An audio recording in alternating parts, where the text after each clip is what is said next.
Las matemáticas son el lenguaje en el que Dios ha escrito el universo. El poder de los números, con Telly Cunningham. Los secretos de la numerología a tu alcance. Cumple con tu destino. Forja un exitoso camino de vida. Libérate. Usa a tu favor los dones que el universo te brindó. Comparte con Telly Cunningham tus números de vida y permite que ella te ayude a forjar un mañana exitoso. Todos los jueves en punto de las 5 de la tarde. Aquí en OM Radio. Amigos, ¿cómo están? Muy buenas tardes. Bienvenidos a su programa El Poder de los Números. Me da muchísimo gusto que estén conectados con nosotros, como todos los jueves a las 5 de la tarde. Estamos transmitiendo desde las instalaciones de OM Radio y como podrán ver, tengo casa llena. Ahora sí que tenemos grandes maestros de la hipnosis que están compartiendo conmigo temas muy interesantes y que ustedes nos han pedido. Hemos hablado de hipnosis, hemos hablado de ansiedad, hemos hablado de la inteligencia transgeneracional y bueno, pues es momento de presentar a estos grandes invitados. Tenemos como invitado desde muy lejos, tenemos al terapeuta familiar Víctor Sforzini, que viene directamente de Chile. ¿Cómo estás, Víctor? Buenas tardes. ¿Qué tal, Telly? Alfonso, amigo de la radio OM, saludos desde Chile, pero aquí presente ahora. Hace un tiempo atrás estuvimos en contacto telefónico, exactamente. Pero hoy día estamos aquí en vivo, en directo. Exactamente, padrísimo. Alfonso, muy buenas tardes. Hola, muy buenas tardes, Telly. Terapeuta Víctor, familiar. De verdad, gracias por este día y qué bueno que Víctor nos estás acompañando. Es un placer tenerte, amigo, y pues bueno, hemos tocado ya varios temas y hoy nos va a tocar hablar sobre lo que es la ansiedad infantil. Vamos a ir desglosando poco a poquito de manera sencilla para que nos quede bastante claro a todos nosotros. Exactamente. Hugo Tsomi. Así es, buenas tardes. Pues buenas tardes. Telly, gracias como siempre, encantados de estar aquí en tu programa. Víctor, bienvenido. Gracias, bienvenido, Hugo. Espero que sea placentero aquí tu estancia. Y pues efectivamente vamos a hablar de este tema que va a ser muy interesante el día de hoy. Exactamente. Casi siempre cuando hablamos de numerología ven que me enfoco mucho en lo que es lo sistémico, ¿no? Y hablamos de sanar a los padres, de trabajar todas estas dinámicas que son disfuncionales y que crean, ahorita que nos vamos a enfocar en ansiedad en los hijos, ansiedad en los niños. ¿Qué nos puedes platicar, Víctor? ¿Por qué se genera la ansiedad en los chicos? Ves que ahorita estábamos medio comentando y me dijiste, bueno, yo te dije estrés y me dijiste es una parte, algo que lo provoca. Claro, o sea, podríamos, es que mira, la otra vez cuando hablábamos yo desde Chile, digamos, decía que hay distintas escuelas. Al final todos llegamos a las mismas conclusiones, pero hace la forma de enfocarlo es un poco diferente. Bueno, el estrés, uno podría decir que es colocar o que el organismo pierda, ¿no es cierto?, su equilibrio, su homeostasis, y agentes estresores son los que hacen perder ese equilibrio. Okay. En ese sentido, cualquier situación, el ser humano va a reaccionar con emociones, y una de ellas es la angustia o la ansiedad.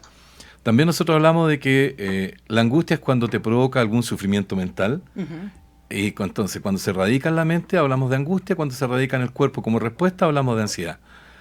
Y en ese plano, por lo menos en los niños, si uno parte desde cero, uno se pregunta ¿qué provoca angustia o ansiedad en un niño? Son tres factores: el temor a perder el cariño de los padres, el temor que a los padres les pase algo, por eso todos tenemos miedo, claro, cuando papá no ha llegado, mamá no ha llegado, que le pueda haber pasado algo. Esa es una etapa en nuestra vida, y el temor de que nosotros mismos nos pase algo. Desde esa perspectiva, del punto de vista psicoanalítico, uno dice, ok, estas son las situaciones que en la infancia podrían provocar ansiedad o angustia en un niño. Alfonso. Sí. Sí, tienes total razón, Víctor. Y de hecho, amigos, hablar de este tema de ansiedad, a veces es común que nos comenten los padres hablando de la etapa preescolar. O sea, doctor, es que el niño llora mucho, tan pronto lo dejan los papás. Ajá. Y uno les habla, bueno, es una ansiedad de separación. Dice, ¿una qué? Es una ansiedad de separación. Los niños no tienen ansiedad. A ver, pero vamos a partir de algo. Se empiezan a sentir lo que acabo de decir, amenazados de perder a los padres. El miedo de perder a los padres. Y entendamos aquí la ansiedad de separación en esta primera instancia como un proceso de adaptación a un entorno. Hasta ahí no es patológico. Es normal que sintamos miedo ante algo que no sabemos qué es lo que sigue, sino nos hace sentir en una situación de desamparo, pero es fácilmente superable. Esta ansiedad es un proceso de adaptación como tal. Pero cuando ya rebasa de los 6 meses, se brinca a los 2 años y el pequeño sigue con esa famosa ansiedad de separación, ya estamos hablando de un tipo de ansiedad ya como patología, una ansiedad como tal, psicológicamente hablando, una emoción alterada. Víctor. Así es. Oigan, como experiencia, yo como educadora, me tocaba ver esto que dices, la ansiedad de separación de los padres, pero también yo veía que tenía que ver mucho con el carácter de los chicos y cómo la mamá iba y los dejaba en la escuela, ¿no? Como la dinámica de separarse de ellos. Pero en cuanto se cerraban las puertas, podríamos decir que esa ansiedad o toda esa angustia desaparecía y el niño se iba a jugar. Se adaptaba, una ansiedad totalmente adaptativa. Así es. Ayer, Alfonso, precisamente en tu charla hablabas acerca de las heridas emocionales. Una de ellas tenía que ver con el abandono. Así es. O sea, ¿sí? Y en este abandono, pues bueno, los niños a veces experimentan este miedo precisamente al abandono, que lleva precisamente, bueno, es lo que hemos visto, a este estrés, ¿sí? A esta angustia. Y esto que tú dices es muy interesante y puede ser que, por ejemplo, un chico sienta el abandono, como que lo dejan en la escuela, porque haya trascendido algún padre, haya muerto algún padre, o porque él no entiende y que todo lo toma como es un abandono. A ver, yo creo que enfoquémonos, y tú señalaste algo que es muy importante cuando, en tu experiencia en las escuelas, en los colegios, ¿no?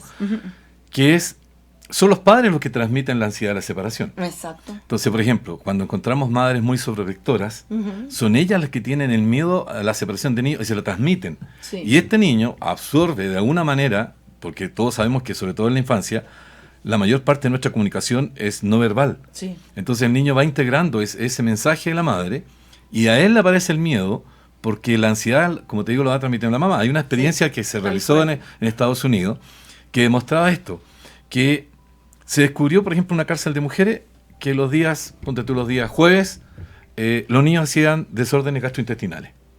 ¿Okay? Se empezó con toda una investigación, la comida, la limpieza, un montón de cosas. Cuando no pasó, todo estaba ok. Se encontró que el factor que desencadenaba el desorden gastrointestinal de los niños era que el día antes se trataba la libertad condicional de las madres. Esto le provocaba tanta angustia a las madres que le transmitían durante esos días angustia al niño y los niños terminaban con desorden gastrointestinales. Claro. Entonces, los niños somatizaban la angustia a la madre.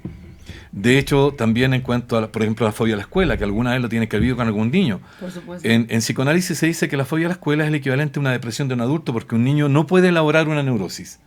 Los niños no tienen la capacidad de elaborar una neurosis. Entonces, ellos responden más bien somáticamente y con algunos trastornos psicológicos. Y la fobia a la escuela es la equivalencia a la depresión. Y ahí hay que preocuparse seriamente qué es lo que está pasando. Es decir, si el niño vio cosas en la casa como que el padre le pega a la madre, como que si el padre abandona la casa y el niño piensa ahora que a lo mejor cuando él vuelva, el único sostén que le está quedando ya no va a estar más. Entonces, uno ahí tiene que empezar a buscar en el entorno qué está pasando para que el niño reaccione de esa manera. No es así, Hugo, no sé si ustedes han vivido esa experiencia. A mí me tocó, fíjate, Víctor, con mi hija mayor ya, hoy médico, está ahí haciendo la especialidad. Pequeñita le llevamos eso que le llaman guarderías, mal llamado guardería, ¿no? Centros de corta estancia, pero yo la llevé, veníamos cantando, chiflando, bailando, yo siempre he sido muy juguetón con ella. Hijita, ¿es una escuela táctica? Sí, papi, mi beso y entró. Y todos, papá, ¿por qué lloran? Lo están asustados y dice, ay, no sé por qué, y se metió. Pero estamos hablando que apenas con trabajo tenía 2 años. Después nos vamos a vivir a una comunidad que es muy bonita, por cierto, en la zona de Porotitlán, Estado de México. Y yo estaba a cargo de una clínica y dice, papi, quiero entrar ahí. ¿Tú sí quieres? Sí, pero voy sola. Ve sola. Fue, dijo, maestra, ¿puedo entrar? Y se metió. Todo el mundo dice, ¿pero por qué su hija no? Y yo dice, pues es hija del doctor. Lo que acabas de decir es la confianza que le transmite uno. Porque un día llegó mi madre sobreprotectora. A mí mi madre a la fecha me dice bebé. Mi madre a la fecha dice mi bebé. Yo, Dios mío, no me vengas a visitar. Ay, mi bebito, y trágame tierra. Bueno, la lleva mi mamá y regresó. No se pudo quedar. Se quedó llorando mi nieta y me la traje. ¿Qué hizo? Bien aprensiva mi madre. Claro. Le transmitió lo que acabas de decir con tanta claridad. Es justamente eso. Y esto resulta importante y también de preocuparse. ¿Por qué? Porque esto significa que entonces el niño está llevando una carga de los padres. Imagínate que un niño no pueda procesar psicológicamente eso. Bueno, lo va a manifestar entonces de esta manera somática. Sí, exactamente. Fíjate, es la carga emocional que le viertes, más los sentimientos de culpa que le generas. porque entonces pobre de mi mamá se queda sufriendo. O sea, el pobre Sí, empieza a y elaborar dicen eso los con su chicos. corta inteligencia, Sí. empieza a elaborar todo esto, pero se queda con la culpa. Entonces cuando ve a la mamá es un alivio. Estás bien, no es mamá, estoy bien. Y hablando de Y los viene la mamá ejemplos, llorando. de los ejemplos que decían, me tocó un caso en el que el muchacho no quería ir a la escuela. Y no porque no le gustara la escuela, sino porque no quería que la madre se quedara sufriendo en casa. ¿Sí? Y sufría precisamente por los problemas con el padre, ¿no? Pero bueno, finalmente refleja esta idea que estamos viendo. En la comunidad Tomé, Víctor, me tocó llevar una charla un poquito dura porque es un lugar, es muy hermoso, pero tiene usos y costumbres bastante fuertes. Y allá por Toluca, por Estado de México. Y la charla era la familia como, ¿cómo era? Incubadora de la ansiedad infantil, incubadora y promotora de la ansiedad infantil. No, doctor, no, cámbiale el título, el jefe de la jurisdicción, cámbiale el título, se nos va a venir la comunidad entera, Leo, Ibas a perdóname. alborotar el gallinero. Perdónamelo, pero te lo voy a tocar, Alfonso, no, y no estuvo, o sea, ninguna autoridad del sector salud, me la aventé solito. Sí, muchos molestos, ay, veías a los papás cruzados de brazo. No, después entendieron de qué se trataba y muchos comenzaron a entender Claro. que realmente todo parte de la misma familia. Pero por supuesto. Claro, y hay algo que tú señalaste que es muy importante, que es la culpa Sí. que se genera en el niño. Por ejemplo, en estos padres sobreprotectores, cuando el niño ve que cada vez que él quiere autonomía, la mamá, ya hablaba antes de que el mayor comunicación entre el niño y la madre en los primeros años es no verbal, el niño ve la cara de desagrado. Y decíamos recién de que uno de los temores que el niño tiene es el temor a perder el cariño de los padres. Y ahí se produce, y perdónenme, también voy a decirlo así, ¿no? Sí, a los sí. padres que nos pueden Sí. estar viendo, uno de los mayores crímenes que los padres cometen con sus hijos, que es que obliga al niño a decir, ok, te doy mi libertad a cambio de tu amor. Y se ejerce esta relación, o aparece esta relación simbiótica que va a durar toda la vida entre madre e hijo, o madre e hija, en la cual el niño no puede lograr nunca su autonomía, porque quedó establecido que esa es la relación. Ahora, nosotros hablamos, hay dos tipos de protecciones. La cálida, Ujú. que por lo menos el niño recibe algo, pero hay madres que son sobreprotectoras, pero además son frías. Entonces el niño no recibe nada a cambio. Así es. No recibe el amor que supuestamente esperaba, entonces pierde su libertad, no tiene amigos, no puede salir a jugar, se recluye en la casa por culpa, porque no puede abandonar a la madre y porque además tiene el miedo. Y la verdad son las personas que después nos llegan a la consulta cuando son de adolescentes Oye, hacia Eso arriba. está establece muy fuerte, relación eso castrante. está muy fuerte, ¿eh? Porque como dices, del otro sí recibes el cariño, pero de los demás está cañón. Fíjate esto que comenta Víctor, porque te lleva a esa relación castrante que les comentaba. Pero hay gente que establece una relación ya vincular con la pareja que eligen y no logran separar o no logran identificar esa línea tan delgadita entre comienzo a ser pareja, dejo de ser hijo, ¿sí? Y luego tengo hijo, pero no termino de definirme, Claro. soy padre o dejo de ser hijo. Y entonces terminan en una situación bastante caótica, truenan los matrimonios, las madres, sobre todo en este aspecto, Sí, no pero las permiten mamás. esa libertad, entonces se vuelve una especie de matriarcado patológico, por decirlo de alguna forma. Imaginemos por un momento que este hombre adulto ya en su relación de pareja con sus hijos todavía sienta culpa de no estar ahí complaciendo a su madre, por ejemplo, ¿no? Oigan, y esto es cultural también, ¿no? Lo del sentido de culpa. En México se maneja mucho. Es que la culpa es una respuesta que tenemos los hermanos en cualquier cultura respecto a cuando sientes que estás transgrediendo alguna norma o algo que se espera de ti. Ahí vienen las expectativas frustradas. Exacto. Hace 2 siglos, porque ya estamos en el siglo XXI, hace 2 siglos atrás, cuando tú eras hijo y se da esto de la familia, que eras hijo del doctor tal o de la persona tan famosa, o con que tenías que responder, había un índice muy alto de esquizofrenia Sí. en las ovejas negras de la familia, finalmente, porque no lograban cumplir las expectativas de la familia. Entonces la respuesta de ellos era enfermarse, porque Claro. no podían resolver esa situación de lo que se estaba esperando que ellos dieran, porque tu padre, tu abuelo era aquí, era allá, entonces supone que el hijo también, y la familia le colocaba la presión, y si no traía con todas las dotes intelectuales propias de la familia, se generaba entonces este sentimiento de culpa Qué acompañado. impresión. Y tiene que ver con varias cosas, porque la verdad la culpa no solo se produce por eso, se produce también en personalidades muy obsesivas.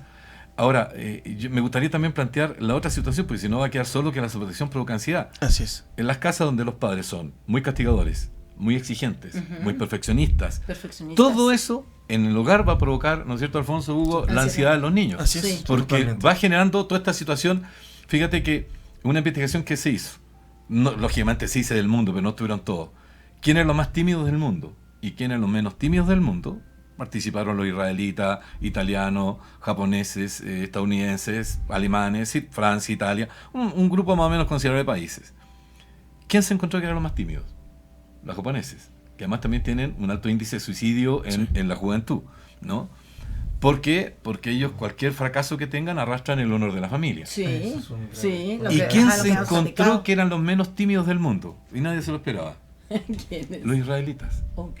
Porque el niño israelita muy pocas veces reprendido si no logra algo, sino que sentado a que lo busque hasta que lo consiga. Ok. Por lo tanto, el niño japonés tiene mucho que perder y el israelita tiene nada que perder, porque No. si lo intenta nadie lo va a retar o lo va a castigar, sino que va a ser estimulado a que lo siga Tiene la oportunidad de volverlo buscando a hacer. hasta que lo consiga. Entonces, en esos hogares que hoy día es muy común, en que hay poco afecto y mucha exigencia parte de los padres, Ujú. se generan también todas estas ansiedades y todas estas angustias en los niños. Y vuelvo a repetir, como mi experiencia de docente, eso pasaba. Había una señora que era así, ¿no? Sumamente exigente, todo tenía que ser perfecto. ¿Cómo se salía por la tangente la chica, que es una forma de expresarlo? Se enfermaba, ¿no? Ahora sí que le daba, y la niña se bloqueaba. Y entonces era una manera con la cual evadir, ¿no? Toda esa situación que tenía de estrés, esa angustia que venía Sí, a proyectar en la escuela. A final de cuentas la familia termina haciendo esto. Y bueno, a lo mejor estamos generalizando, pero es por explicar esta parte de la ansiedad. A veces tratamos de que los hijos sean perfectos en todos los aspectos, que empezamos a ponerle ciertos programitas. Lo dijo Víctor hace un momento. Si tenemos un padre que tiene cierta fama, tenemos esto, la familia nos va obligando o la circunstancia a cumplir ciertas reglas, normas o de conducta. Y bueno, si la familia no te presiona, tú fluyes y ahí va. Ujú. Pero sí me ha tocado ver, por ejemplo, en la familia de donde vengo, mi papá era, a donde yo me paraba, según yo me iba de fuga, según yo. Y a veces llegaba, Fuga, y mi papá llegaba y decía, oye hijo, todo estuvo bien, me dijo fulano que te vio, peregrino, ta. Sí papá, bueno, está bien, no hay problema. Pero mi otro tío, que también era conocido, se agarraba duro a mi primo, duro. Ese primo tiene esquizofrenia hoy en día. Tiene esquizofrenia, pero mi tío era desgraciado, o sea, perdón. Pero, o sea, era de esos castrantes, era, no sabía acompañar. Estuviste bien, hijo, qué bueno. Ok. Sí, pero es que, oye, no sé qué andas haciendo, dónde andas, el nombre de la familia, qué van a decir que el hijo de fulano de tal, todo el tiempo encima. Y bueno, tenemos ese problemita, ¿no? Exacto. Sí, cosas que... Bien, y respondiendo un poco a la pregunta que hacías, que si es cultural, Ujú. bueno, sí, pero podríamos ponerle también o denominar lo que es multigeneracional. O sea, estos patrones de familia, de exigencia, estas estructuras se van repitiendo también. Sí. ¿Sí? Se van transmitiendo de generación en generación, entonces muchas veces encontramos que los patrones que se manifiestan actualmente en una familia también también se pueden ver en los abuelos, por ejemplo, ¿no? Claro. ¿Sí? Ya el contexto también va definiendo un poco cómo se van desarrollando, cómo se va manifestando. Sin embargo, ahí está latente estas formas de conducta de los padres. Fíjate que te les voy a contar un caso. Me llamaba permanentemente de Valdivia. Valdivia es una ciudad que está como a 700 y tantos kilómetros de Santiago, donde yo vivo y trabajo. Y una señora me decía, mire, don Víctor, yo trabajo acá en la Universidad de Valdivia y quiero mandarle a mi hija y tiene problemas académicos, de rendimiento académico. Y cuando te habla de rendimiento académico, uno dice, bueno, problema de confianza, a veces tendrá algún trastorno de aprendizaje. Pasaron como 2 años y me llamaba casi un tiempo. Le voy a mandar a mi hija hasta que un día me dice, don Víctor, mire, se está yendo mi hija ahora en el verano, atiéndala por favor todos los días, si es necesario mañana y tarde. Ok, y llega esta niña, ¿y con qué me encuentro? Primer año, había estudiado medicina. Ujú. Segundo año, había estudiado arquitectura. Al año siguiente, había entrado a estudiar ingeniería comercial. Al cuarto año, no me acuerdo qué cosa, y ahora estaba preparándose porque quería estudiar psicología. Entonces, a ti, cuando tú ves eso, te llama la atención. Sí. Y le pregunto, ¿por qué? ¿Qué pasó el primer año? No, es que me enfermé. Ya, dice uno, pero a ver, pues si te enfermaste, congelas la carrera y retomas de nuevo. Sí. No tienes que cambiarte a otra carrera. Y totalmente Entonces, distinta. Sí. Le empiezo a hacer preguntas, y le digo, a ver, en tu casa, ¿quién es demasiado perfeccionista y exigente? Me dice mi papá. Le digo, ok, entonces ese es tu problema. A ver, tu papá es el que si tú te sacas un 6 te dice, ¿acaso no existe el 7? Si te sacas el 7 te dice, bueno, con tu bien no más cumple porque por algo te estoy pagando ese colegio, lo que sea. Sí, me dice un momento, te llama don Víctor, me dice, yo saqué el primer lugar en los colegios particulares de la zona, de la región, ¿no? Y mi padre jamás me felicitó. Entonces le digo, ok, ahora entiendo lo que pasa contigo. Mientras tú no te descastres, usando la palabra que tú usaste hace poco rato, mientras tú no te descastres de tu padre, es decir, en el fondo te liberes de que tienes que cumplirle a él y no a ti misma, nunca te vas a recibir de nada y vas a andar picando como un picaflor en distintas carreras, porque lo que te asusta es, claro, estabas acostumbrado al promedio, ella se sacó un promedio de 6,8 en Chile, lo máximo un 7. Tenía un promedio de 6,8 todos los años de la enseñanza media. Le digo, claro, pero lo que pasa contigo es que te da miedo llegar porque medicina es difícil y seguramente sacaste una mala nota al comienzo, el primer año, el primer semestre sobre todo, mucho, no todos se van a sacar los 7 que sacan en el colegio. Te da miedo llegar a la casa, volvemos a lo mismo, angustia, culpa, y el proceso entonces de andar arrancando de la responsabilidad. Entonces muchos padres dicen, pero no entiendo a mi hijo, a mi hija, ¿qué le pasa? ¿Pero por qué le pasa esto? ¿Por qué esta conducta? Y la respuesta está ahí. En la forma como los educamos, la forma como los exigimos, hacemos que de repente se transformen en personas que andan arrancando de la vida, de la responsabilidad, siendo personas muy inteligentes, pero les aparece todo estos miedos. Tú antes mencionabas el miedo al éxito, pero también el miedo al fracaso, que es este miedo a fracasar, te hace estar, ¿no es cierto?, arrancándote de todas las situaciones y con gran angustia y con gran culpa. Entonces, ese es un caso muy que se repite, yo creo, aquí también muchísimas veces, ¿no? Muchísimo. Y sabes que lo que estabas comentando, hay veces que los papás, es lo que también decían, es que tienen todo, les he dado demasiado, ¿no? Les he dado de más, han tenido la atención, estábamos presentes, se sacrifica uno por darles la mejor escuela. Entonces, ¿por qué el niño está ansioso si tiene todo en casa? No le hace falta comida, tiene todo. Entonces, es irse en el extremo, es darles de más. Es que el problema es hacerlos como con una carga de agradecimiento hacia los padres. El problema es de que se establece una responsabilidad en los hombros de los niños en la cual tienen que cumplir las expectativas que no pudieron cumplir los padres de sus padres. Eso. ¿Sí? Y es que a mí me decían, es que me han dado tanto que yo siento que les debo tanto a mis padres. Mira, a mí en Guerrero me tocó, y a ver qué dices tú, Víctor. Me llevaron un niño de un sello bastante pesadito allá. Es que este chamaco, y con sus palabreríos, ¿no? Un escuincle de 7 años. Yo no sé, doctor, su mamá lo tiene enfaldado, o sea que todo el tiempo está pegadito a la mamá, no lo suelta, me lo va a volver joto, dijo otra palabra, lo va a volver maricón, y puro insulto, y el niño estaba calladito. Entonces, no sé, Marito, ¿me permite afuera? No, permítame afuera. Y me dice, es que mi papá, y me empieza a narrar, si saco 6 llegando a la casa, me agarra cachetadas. Y todavía él tenía una tabla de corcholatas, de las de refrescos, y lo hincaba al estilo de... ya te imaginarás. Y aparte de eso, el papá decía, tienes que poder, yo te apoyo, pero lo agarraba de los hombros y era un maltrato, o sea, hincado el niño y lo clavaba y lo clavaba. Tuve que llegar a acuerdos con el señor, después se enojó conmigo porque me dice, yo no sé usted cómo le hizo, mi hijo ahora saca 9, pero es que yo empecé a jugar, yo soy muy juguetón. O sea, primero soy bastante cuadrado en muchos aspectos, pero digo, pobre niño, o sea, no me voy a poner yo en esa estructura del padre, porque ni me lo voy a ganar y lo voy a dañar yo también voy a ser iatrogénico. Bueno, me dice, mira, aquí están mis calificaciones. Tengo 6 y me los entrega así directo, él viendo el 6 y me lo entrega así. Y él dice, ven, un 9. Doctor, es un 6. Revisa. Es un 9. Y me lo regresa, es un 9, porque yo lo tomaba así. Doctor, espérame, me voy a pasar para allá y tú me dices qué número ves. Siéntate aquí en donde está el 9, donde se lee el 9, donde se vive el 9. Sí, doctor. ¿Qué ves? Un 6 al revés. Le digo, no. ¿Qué número ves? ¿Qué número ves? Total que vio el 9. Le digo, ¿te estás dando cuenta qué fácil es obtener el 9? Nada más te lo estoy dando. Se me quedaba bien. Así tuvimos un proceso y empezamos a jugar y todo. O sea, desarmé toda esa estructura de maltrato. El niño empezó 9, 10. 9, 10. El papá después me fue a reclamar. Es que yo le pago para que sane a mi hijo, no para que nos tome el pelo. Ya me dijo mi hijo que usted nada más le volteaba el 6. Luego, ¿cuánto dice que saca su hijo?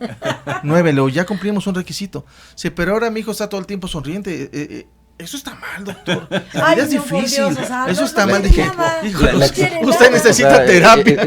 esa exigencia Sí, qué impresión. estaba, perdón Sí, mi expresión, pero sí. enloqueciendo Exacto. al No, yo le digo, niño, usted ¿no? necesita terapia, Llevándolo pero con usted no, me dice. al quiebre La emocional. frega del Señor. Oigan, entonces por todos los comentarios, ¿toda la ansiedad es generada por la familia, por los padres? ¿Qué otro factor? Bueno, hay un momento determinado en que nosotros también vamos al mundo, no tenemos que olvidar eso, ¿no es cierto? Y ahí donde también cada uno de nosotros, yo creo que a todos nos pasó, vamos a comprobar qué tan cierto es lo que nos han dicho en la casa.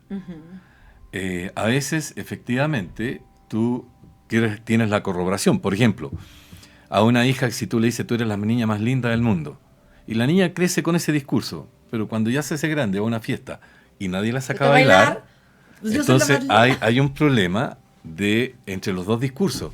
En la casa hay muchos papás que, lo que decías tú, ¿no es cierto?, que tratan como un tonto a un niño, Sí. y sin embargo es admirado por sus compañeros y por los profesores. Sí.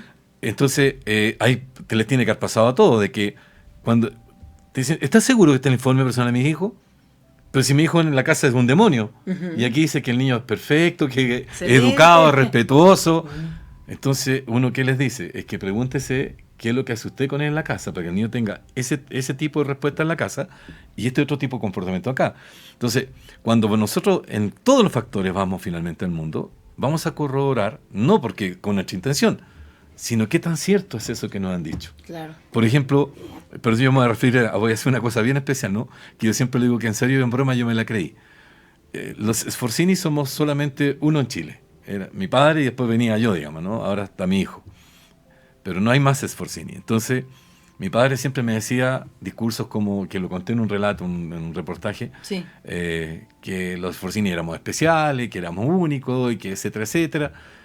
Y yo siempre dije, y yo en serio y en broma me lo creí. Pero afortunadamente para mí, cuando fui al colegio, sí, era el más destacado. Pero ¿qué pasa si te hubiesen dicho, tú eres el niño más inteligente, eres lo máximo, y vas y te sacas puras malas notas porque tu inteligencia no da para tanto? Entras en crisis. Sí. Entras o no le crees más a tus padres, o entras en depresión. Por eso que también es muy hay que tener mucho cuidado con el discurso que uno... Claro. Porque hay una frase que no sé si ustedes la usan acá, pero es que el discurso construye realidad.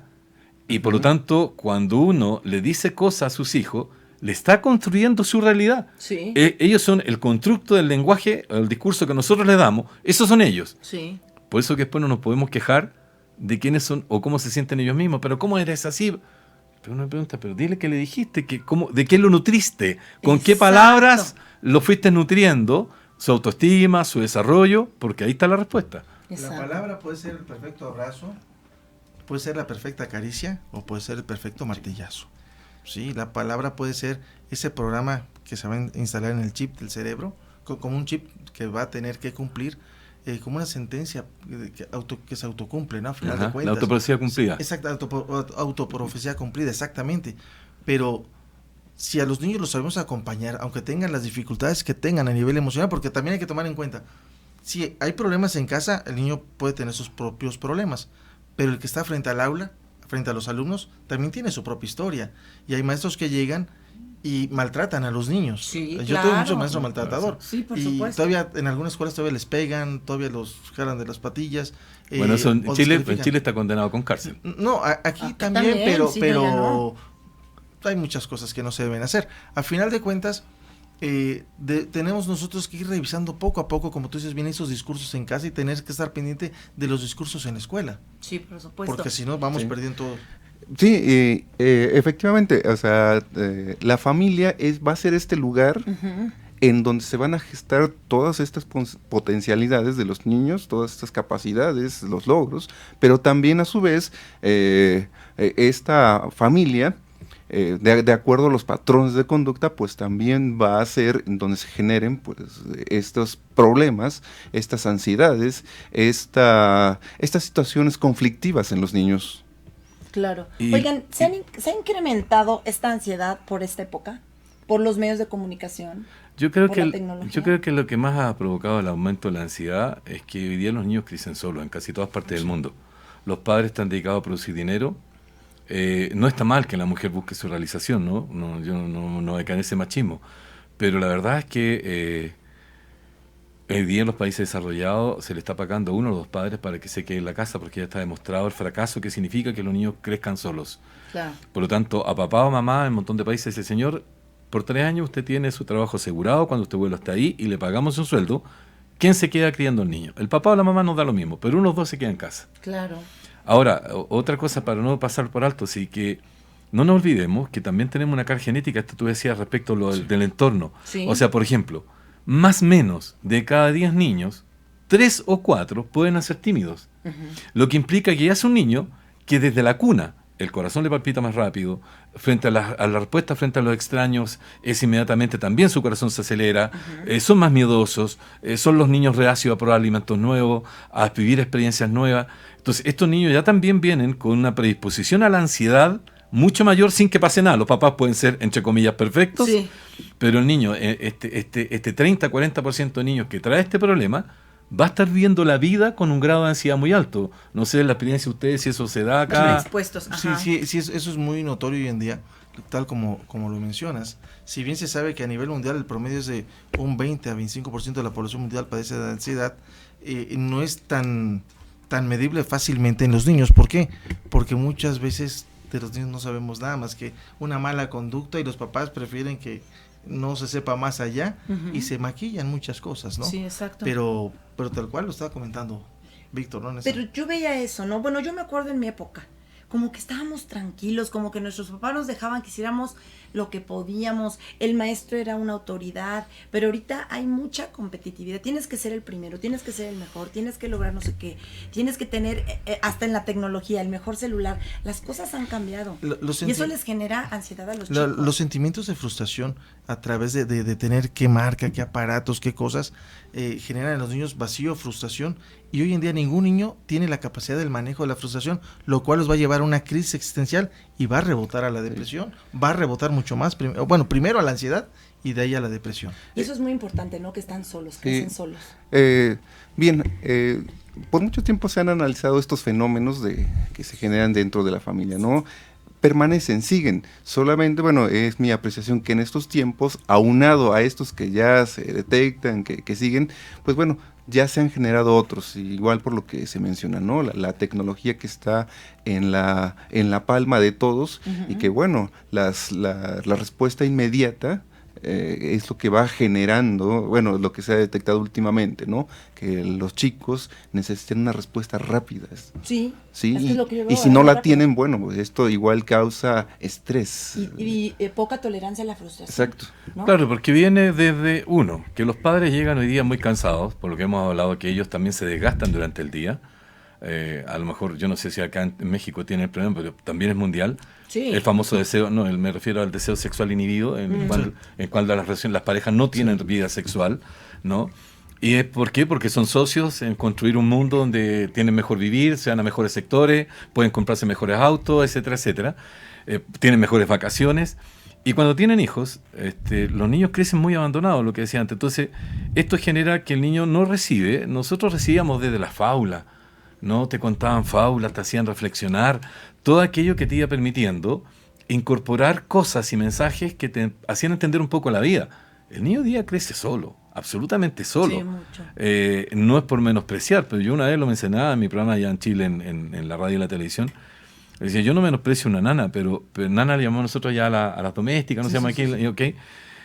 Pero decía, pero si yo quiero a mi hijo y se lo puedo entregar a una persona que no ha terminado ni siquiera las preparatorias, que puede tener la mejor intención de educar a mi hijo, pero le va a transmitir una visión de mundo que no es la que yo quiero que mi hijo tenga. Se va a estar más limitada a la realidad de la persona. Exacto, Sí. y eso también va a influir, y el niño se va a sentir efectivamente solo, porque aún cuando nosotros teníamos, como dices tú, quizás más presencia, participaban los abuelos, los tíos, la familia era hoy día la familia es muy nuclear, Sí, ¿no es ya cierto? no están, ¿no? Antes era una familia extendida. Sí, bastante. Los Entonces, primos. entonces todo eso también influye. Toda la o sea, banda. La entonces, banda. claro, todo eso es que estamos Sí. solos, cada vez más solos. Sí. Y lo que se dice, de aquí al 2050, vamos a tener una generación de juventud con mucha información, con un gran desarrollo intelectual, pero con total incapacidad para las relaciones humanas y las relaciones Claro. afectivas. Y fíjate, Eso Víctor, está fuerte. de todo esto, ¿cómo vamos brincando a una parte también? ¿Cuántos casos de ansiedad no hay detectados a nivel infantil? Simplemente estás llorando, nalgada. cinturonazo. Castigo. Castigo. Es que tiene miedo en la noche. Castigo, te corriges porque te corriges. Aquí quiero machito, porque así dicen, ¿no? Exacto. Quiero hombrecito, aquí maricones, ¿no? Y nalgada. Si la niña llora, también le maltratan. Es maltrato sobre maltrato. Entonces el niño aprende pues a vivir sus miedos Reprimido. exactamente de manera reprimida, y qué tipo de personalidad va a desarrollar a final de cuentas en un futuro en sus relaciones con el entorno.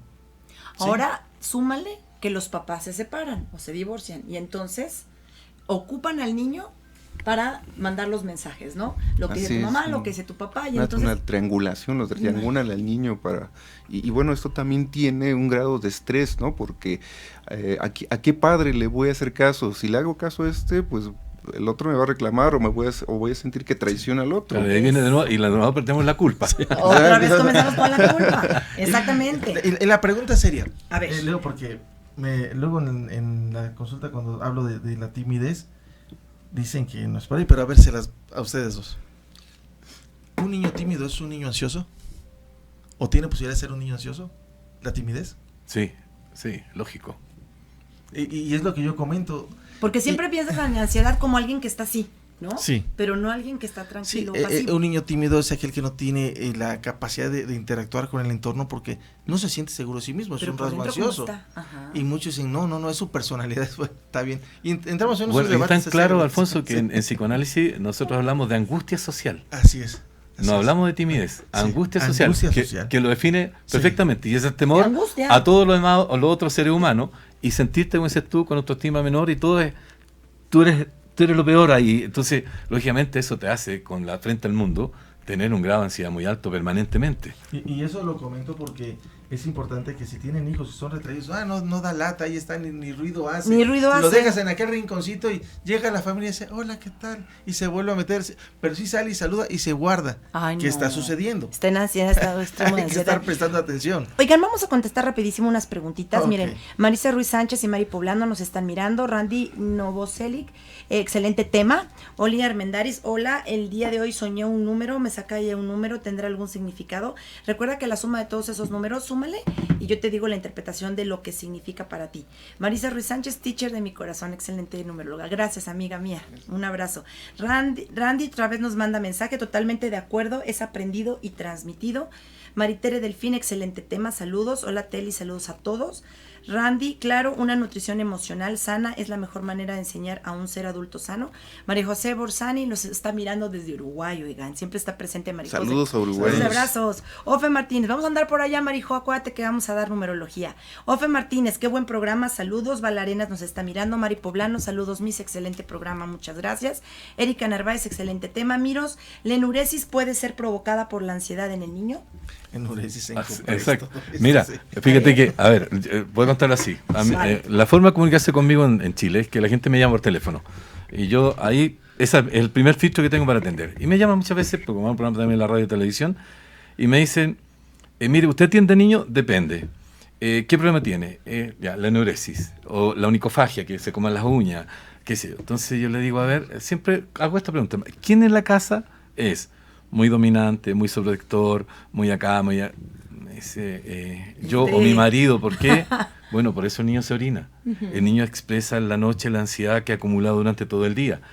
¿Sabe qué? Mire, sí, se le puede hacer tema al niño, pero le aconsejo que usted y su marido vengan a terapia. Sí. Porque si yo los mejoro a ustedes, el niño se le van a acabar los problemas. El problema son ustedes, la enuresis son ustedes. La enuresis son ustedes, claro. Okay. Sí. Oigan, es que eso es a lo que yo quería llegar. Las terapias, bueno, yo estoy de acuerdo que los chicos toman terapia, que los niños vienen a terapia, pero en mi opinión, y que también lo hemos platicado en los temas, cuando hablamos también de numerología y todo eso, el tema son los papás. Lo primero sería que ellos tomaran terapia. Y es que aquí tenemos un problema, y no sé si a nivel generalizado en América Latina, pero por ejemplo a mí me ha tocado esto que acabas de mencionar, decir los papás el problema son ustedes. No. Le traigo a mi hijo, limítese a mi hijo. Sí, o no se lo traigo. A mí también me tocó. Y el niño se me queda viendo, no Sí. me vayas a soltar. Porque sí, o sea, el niño entra en pánico. Sí. Le digo, mire, y ya les vuelvo a explicar, dice, no, el que está descompuesto es él. Lo traigo para que lo arregle. Alfonso, Está descompuesto como máquina. Y a veces el niño ya asumió esa Sí, idea, es el rol de los Eso. padres. Sí, yo soy. Sí, no, Y otra vez la culpa. Víctor, peor cuando ¿No? le dice, el problema del niño es el síntoma de lo mal que está la familia. Punto. Claro.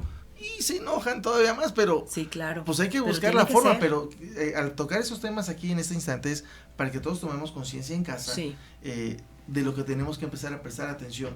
Y si algo no está bien con los hijos, tenemos que revisar cómo está la dinámica intrafamiliar. Entonces, enuresis, que se muerdan las uñas, se arrancan el cabellito, la obesidad.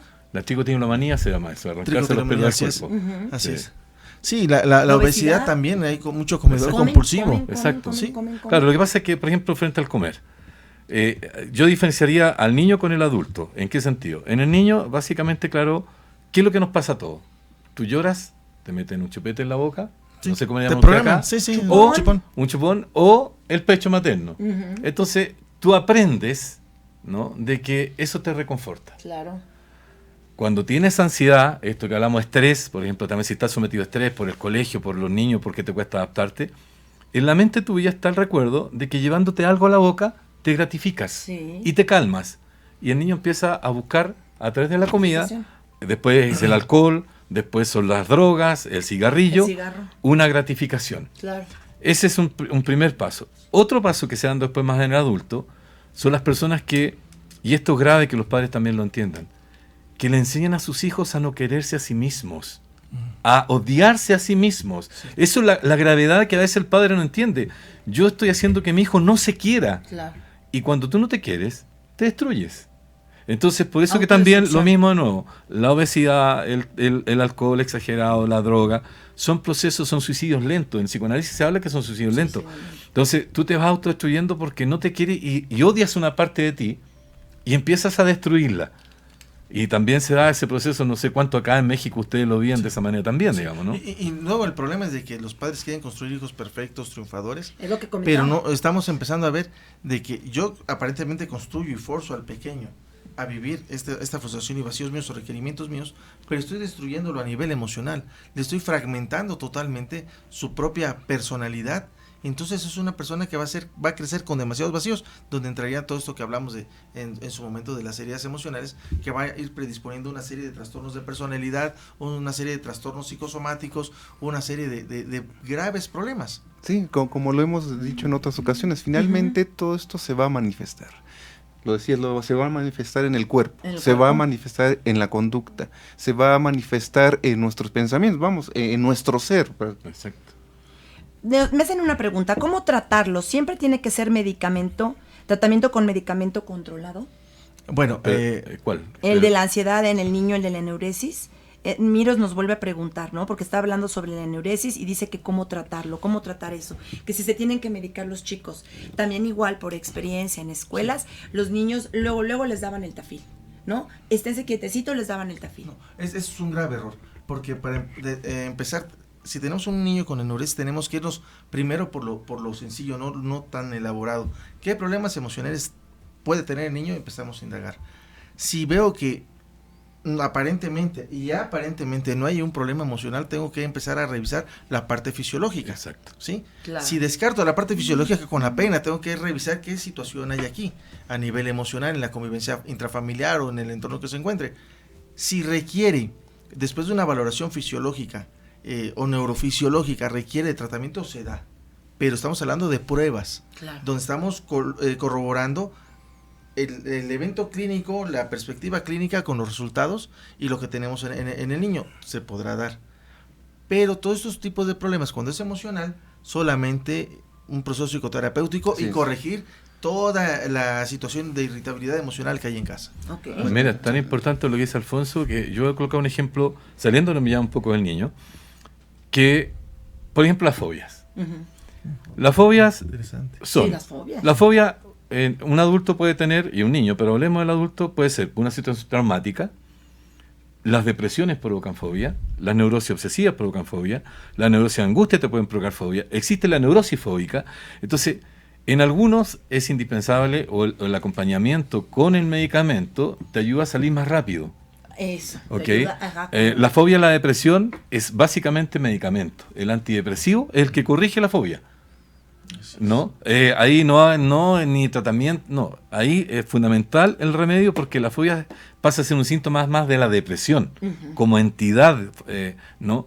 Pero en otros casos, Cuando es la respuesta a la ansiedad, a la fobia, ahí es distinto, porque ahí lo que necesitamos de verdad es, como dice Alfonso, ir a la fuente y resolver el conflicto, porque si no, ¿qué obligamos? Yo siempre pongo este ejemplo ya, la olla a presión. El éxito de la olla a presión es que tiene una válvula de escape que te mantiene una fuerte presión adentro, pero permite que haya un escape suficiente para que la olla no explote. Okay. Cuando solamente medicamos a alguien y no vamos al fondo de las cosas, lo que estamos haciendo es obligar al organismo a buscar una nueva salida. Entonces, claro, le dimos el remedio, se le acabó la fobia, pero le va a venir una depresión, o va a empezar a tomar, o va a empezar a beber demasiado, a comer, porque básicamente obligamos al organismo a buscar una nueva válvula de escape. Así es. Entonces, por eso que las familias tienen que entender que a veces creen que uno complejiza las cosas. No. Lo que estamos haciendo es buscar lo mejor para el paciente, para ayudarlo a resolver de verdad. Es tomar conciencia. Para resolverlo de verdad. En el trabajo que venimos realizando, pues bueno, lo abordamos desde el individuo para detectar el conflicto emocional y abordar el conflicto emocional, pero también desde la dinámica familiar, ¿sí? O sea, es complementario, o sea, tienes que cambiar la dinámica familiar, hacer ver a los padres que las nuevas formas de comunicarse o de dirigirse hacia los niños, y en el niño, pues por medio de la terapia del juego, como alternativa, podría ser enfrentar ese conflicto emocional. Sí, y fíjense, otro de los problemas que tenemos en los procesos psicoterapéuticos, no sé qué tan seguido pasa ya contigo, Víctor, pero a veces ya el niño ha avanzado muy bien, a pesar de los pesares, me refiero a los acompañantes familiares, porque no, doctor, en mi época, mi papá un cachetadón y me quitaba la ansiedad. Era rapidito. Nos acomodaban, nos alineaban. O luego, doctor, es que mi papá dice que pues me trae porque estoy loco y estoy pendejo. Dije, ¿cómo? Sí, bueno. Entonces, el problema es que a veces vamos compitiendo contra la patología del niño más contra el que perpetúa la patología y las ideas del padre. Entonces, una labor de psicoterapia debe entenderse como un trabajo de equipo. Sí es cierto, el profesional va a hacer su trabajo, pero la familia tiene que hacer lo suyo. Y lo suyo es hacer una sinergia, no ser una contrasinergia, a final de cuentas, ¿no? Claro, mira, frente a eso, dos ejemplos. Uno en el fútbol. A mí en un momento determinado me iba a Colo-Colo. Colo-Colo es como el América acá, ¿no? Uh-huh. Y estaba Ferenc Puskás. No sé si ustedes del fútbol lo ubican, pero Ferenc Puskás fue uno de los grandes jugadores de Europa. Un húngaro, que de las grandes selecciones de Hungría, que tuvo en los mundiales y jugó en Real Madrid, qué sé yo. Bueno, y lo trajo Colo-Colo como entrenador. Y los jugadores me piden. Y él, mira, me pareció fantástico. Estábamos por subirnos al tren, en esa época empecé a viajar a entrenar, a jugar algunos partidos. Y me dice, mire, en mi época a nosotros ni aspirina nos daban. Pero si los jugadores lo necesitan a usted y usted me ayuda a ganar, bienvenido sea. Pero que lo que le quede claro, que a nosotros ni aspirina nos daban. O sea, nosotros éramos crack y no nos daban nada. Entonces, comiendo así, era a lo mejor jugador de día más de, no sé. Pero él tenía la flexibilidad. O sea, sabe que esto no me gusta, pero si ellos lo necesitan y a mí yo necesito ganar. Bueno, y el otro ejemplo es, me llega un día una niña que estudiaba en la Universidad Católica que había tenido intento de suicidio. ¿Okay? Entonces yo la empiezo a tratar. Al poco tiempo me dice, ¿sabe qué? No puedo venir más. Porque era de padre separado, el papá tenía muchísimo dinero. Entonces me dice, porque mi padre no quiere pagar más la terapia. Ok, le digo, dile a tu papá por favor que venga. Entonces viene el papá, empezamos a hablar. Y yo le digo, mire, quiero dejarle algo claro. Usted se va de aquí. Si usted no le sigue pagando la terapia de su hija, yo me voy a la policía y voy a dejar una constancia que usted fue informado de que su hija todavía tiene riesgo de suicidio y que por lo tanto el único responsable de no asumir la responsabilidad como padre es usted, y yo lo dejaré en constancia en Carabineros. Pero yo te la otra vez te decía, yo soy un poco duro para trabajar, yo voy de frente. Ok, permaneció, dijo, no, sigo pagando. Okay. Cuando ya estaba bien, esa niña no alcanzó a terminar la terapia, pero ya estaba bien, me dice mi papá, ahora ya no paga más. Le dije, ok, mira, más adelante cuando tú ya estés adulta y puedas pagarte a ti misma, termina tu terapia. Esto quedó inconcluso. Pero por ahora sí, ya te saqué el riesgo de suicidio. ¿Ok? Y le digo, mira, por si acaso para que te enteres, el día que tú te cases, tengas un hijo, tu papá jamás va a ir a conocer a su nieto o nieta a la clínica porque va a tener miedo de que le pasen la cuenta, porque es un tipo que es muy avaro con el dinero. Entonces, donde ve que puede gastar dinero, él no va a aparecer. Así que no te defraudes, pero tu papá jamás va a ir a conocer a tu hijo a la clínica, sino que mientras esté asegurado de que está todo pagado, ahí va a ir, digamos. Entonces, claro, nos enfrentamos con eso, dices tú, que en el fondo la familia no quiere entender lo asumen como debilidad, lo asumen como que algo inventado, Sí. ¿no? Para sacar dinero. Hasta cuando dicen, antes se usaba mucho esto, ¿no? Es que lo hace para llamar la atención. Y uno dice, ¿pero no te parece que es grave que la persona, para hacer sentir que existe, tenga que andar llamando la atención? Igual no lo miremos en menos, es grave que tenga que recurrir a eso para decir, hey, yo existo, aquí estoy. Claro. ¿No? Así Entonces, Si existen las herramientas, escuela para padres. Platícanos. Sí, para decir entonces que que como una especie de fortaleza es la negación del amor, ¿no? Sí. Y grave error, ¿no? No, y da para otro tema, porque a veces la misma familia que tiene una neurosis en su diario convivir tiende a patologizar al individuo, o sea, necesita de alguien para mantener el equilibrio de lo patológico que está el asunto. O sea, ahí nace la sí, oveja negra. La exactamente. familia la produce. Sí, así es. Porque le sirve para decir, nosotros estamos bien, él está mal. Y él es el portador De de toda toda la esta patología de sí, toda la familia. así es. Y normalmente es el más inteligente, es el más Sí. sensible de la familia. Sí. Y es el que se enferma. Sí. Porque es como un papel El que absorbe. esponja Que que absorbe absorbe todo. absolutamente todo. Totalmente. Oigan, me están Sí. preguntando que si estoy rodeada de maestros de la hipnosis, si se puede trabajar esto con hipnosis. Sí. Si es una buena herramienta.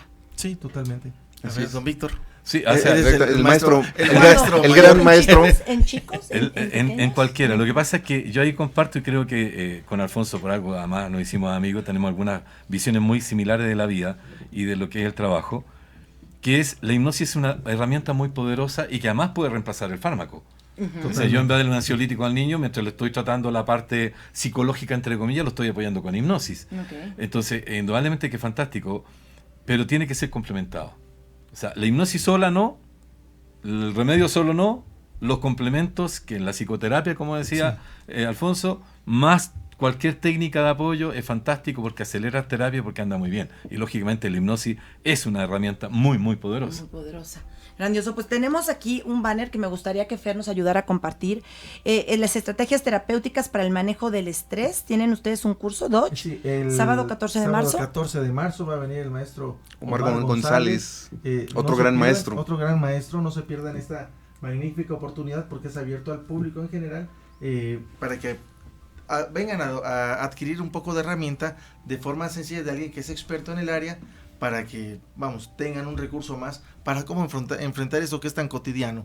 Y vamos, ya lo hemos normalizado a final de cuentas, ¿no? Perfecto, perfecto. Entonces está el banner aquí ahorita en pantalla para que ustedes tengan los teléfonos, tengan la información. Y por último, porque ya nos quedan nada más 3 minutos, quisiera yo hablar sobre el Congreso Internacional, Grandes Maestros de la Hipnosis y la Psicoterapia, en el puerto de Acapulco. Puerto de Acapulco del 2 al 5 de julio. Ok. Tenemos aquí a uno de nuestros maestros, el ¿Vas a profesor participar? Víctor. Sí, estoy comprometido. No, él ya me dijo. Yo no sé, yo voy por él. Él a mí me dijo. Vas a participar en el Estoy Congreso. comprometido en cuerpo y alma, estoy aquí. Y más porque es en Acapulco. Sí, no. Va a estar, es muy interesante este congreso porque vamos a traer nuevamente grandes personajes. Vamos a cuidar mucho y no quiero decir más allá porque sí nos hicieron algunas observaciones. Es un experimentar, estamos cuidando mucho quienes pertenecen a este grupo, a este entorno, a esta familia Dodge. Y van a sorprenderse con todo lo que van a venir a encontrar sobre los más grandes maestros de la Así hipnosis es. en América Latina y en el mundo. Muchos de ellos incluso ahorita andan dando cursos o talleres en, por ejemplo, Israel, ¿no? Ah, sí. Que en Dubái. En Dubái. Sí, Dubái. así es. Entonces tenemos mucha tela de donde cortar, no se pierdan esta gran oportunidad. Recuerden que por ser seguidores de OM tienen un 20% de descuento Así ya es. de entrada. Sí, Bastan con exactamente. que diga somos redescuchas OM, con eso es suficiente. Escucharon Sí. la promoción, estuvieron en el programa El Poder de los Números y se les va a Así respetar esa promoción y esa oportunidad. Así Pues ha terminado el programa. Y Se acabó. ¿Cómo se van? ¿Cómo se quedan? ¿Qué les pueden compartir a nuestros escuchas ya para despedirnos? pues encantado de compartir este panel con un gran maestro, de verdad, admiración es lo que yo tengo hacia el gran maestro Víctor. Muchas gracias, Hugo. Sí. Gracias por Yo acompañarnos. la verdad, como siempre, Alfonso. Teli, agradecido por esta invitación que nos has hecho de estar con la familia OM. Te agradezco mucho esta parte. Víctor, de verdad un honor, como siempre, Gracias. amigo, tenerte. Perdona que en las carreras no me ha dado la oportunidad de corresponderle en la atención. Y pues bueno, Hugo, ahora sí que el amigo, el caballero, con el que andamos como Don Quijote y Sancho Panza, no digo quién es el Panza, pero ya luego lo platicamos, la pasamos padre, trabajando duro, y bueno, estamos buscando que Dodge sea esa parte de brindar servicios de calidad humana a toda la población. Exactamente, de calidad humana, y de verdad yo les agradezco mucho, que me hayan acompañado. Gracias, amigos, muchísimas gracias, Víctor, por contribuir en este programa, que lo importante para nosotros es la familia, ¿no? Es la familia, el trabajar, el ser mejores personas, y qué más oportunidad de poder transmitir aquí en Home Radio todos los jueves, ya lo saben, amigos. Muchísimas gracias por habernos acompañado. Síganos mandando, si quieren tener información sobre los cursos, sobre los congresos, si tienen alguna duda igual, yo me comprometo a contestarles, y bueno, nos vemos la próxima semana. Que tengan una preciosa tarde. Hasta luego. Nos vemos. A la próxima, compartan. Hasta aquí el poder de los números con Telly Cunningham. Recuerda que te esperamos el próximo jueves para aprender los secretos de la numerología y entender así tu camino de vida. Todos los jueves en punto de las 5 de la tarde, aquí en Home Radio.